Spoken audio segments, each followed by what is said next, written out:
আসসালামু আলাইকুম প্রিয় দর্শক, আপনারা ভিডিওতে দেখতে পাচ্ছেন গোয়ালন্দ ঘাট থেকে ফেরি ঢাকার সে রওনা দিয়েছে। এখানে পদ্মা নদীর উপর দিয়ে এই ফেরিটি যাচ্ছে।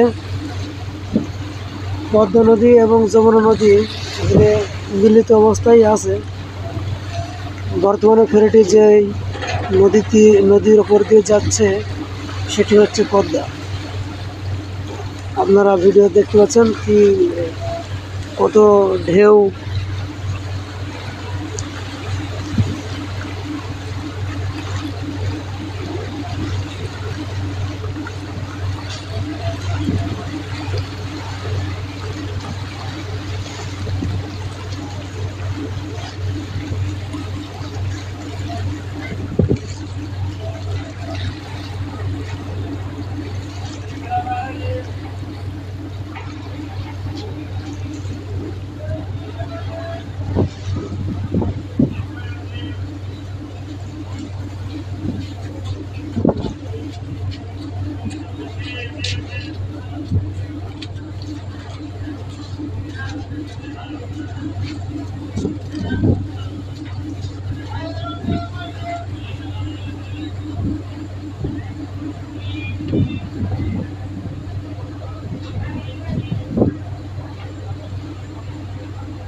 দেখতে থাকুন আল্লাহ তাআলার অশেষ মহিমা, আল্লাহ তাআলার কুদরত। এই নদীতে এসে যেদিকে তাকাই মনে হয় শুধু পানি আর পানি।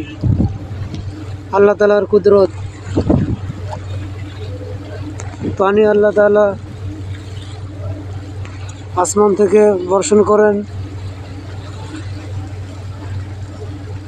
প্রত্যেক দেশে নদী সাগর রয়েছে। পানি মানুষের জন্য খুবই প্রয়োজন। এই পানির অপর নাম জীবন। পানি ছাড়া মানুষ বাঁচতে পারবে না। পানি ছাড়া শাক সবজি ফসলাদি কিছুই হয় না। আবার এই পানিও মানুষের জীবন কেড়ে নেয়। বিভিন্ন সময় আমরা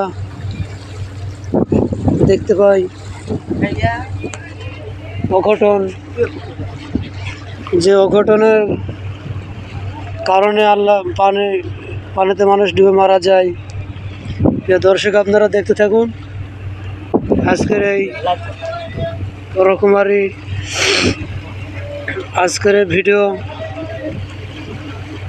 এবং আল্লাহ তাআলার নিদর্শন, আল্লাহ তাআলার কুদরত দেখুন আর মন্তব্য করুন।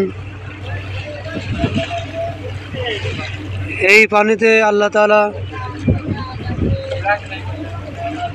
ফেরাউনকে চুবিয়ে চুবিয়ে শিক্ষা দিয়েছিলেন। যে ফেরাউন তার সৈন্যদল নিয়ে মুসা আলাইহিস সালামকে ধাওয়া করেছিল, মুসা আলাইহিস সালাম তার অনুসারীদেরকে নিয়ে নীল নদের সম্মুখে গিয়ে আল্লাহ তাআলার আশ্রয় চেয়েছিলেন। আল্লাহ তাআলা বলেছিলেন, হে মুসা, তোমার হাতে কি? মুসা আলাইহিস সালাম বলেছিলেন, লাঠি। আল্লাহ তাআলা বলেছিলেন, লাঠি দিয়ে সমুদ্রে আঘাত করো, পানিতে আঘাত করো। মুসা আলাইহিস সালাম আল্লাহ তাআলার আদেশ পেয়ে পানিতে আঘাত করেছিলেন। অমনি 12টি রাস্তা হয়ে গিয়েছিল। বনি ইসরাইলদের গোত্র ছিল 12টি রাস্তা আল্লাহ তাআলা করে দিয়েছিলেন। সেই 12টি রাস্তা ধরে বনি ইসরাইল এবং মুসা আলাইহিস সালামের অনুসারীরা পার হয়ে গেলেন। কিন্তু ওই রাস্তা দিয়ে ফিরআউন এবং তার সৈন্যদল যেতে চেয়েছিল। মাঝপথে যাওয়ার সঙ্গে সঙ্গে আল্লাহ তাআলা ফিরআউনকে উচিত শিক্ষা দিয়েছিলেন। আল্লাহ তাআলা ফিরআউনকে উচিত শিক্ষা দিয়েছিলেন। আর আল্লাহ তাআলা ফিরআউনকে মরণ করে দিয়েছিলেন যে দাসত্ব, যে মালিকের আনুগত্য না করে তার কি শাস্তি হওয়া উচিত। ফিরআউন বলেছিল তাকে পানিতে চুবিয়ে মারা উচিত। তাই আল্লাহ তাআলা ফিরআউনের লিখিত শাস্তি দিয়েছিলেন। আল্লাহ তাআলা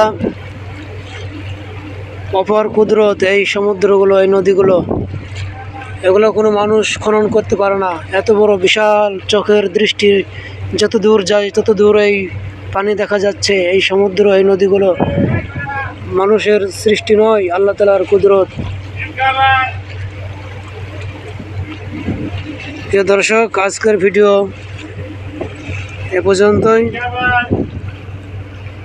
এই ভিডিও যদি ভালো লেগে থাকে অবশ্যই আমাদের চ্যানেলটি সাবস্ক্রাইব করবেন, লাইক, কমেন্ট, শেয়ার করবেন।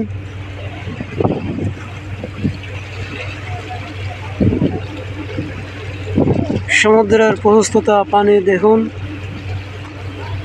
আকাশ, বাতাস, সব কিছুই অপরূপ দৃশ্য। আল্লাহ তাআলা আমাদের সকলকে আল্লাহ তাআলার পথে চলা তৌফিক দান করুক। সহি সালামতে সকলকে নিরাপদে যথাস্থানে পৌঁছানো তৌফিক দান করুক। এই যে সমস্ত যানবাহনগুলো পানিতে চলছে, নিরাপদে যাতে পৌঁছাক সেই দোয়াই করি। এতক্ষণ আমাদের সাথে থাকার জন্য সকলকে ধন্যবাদ।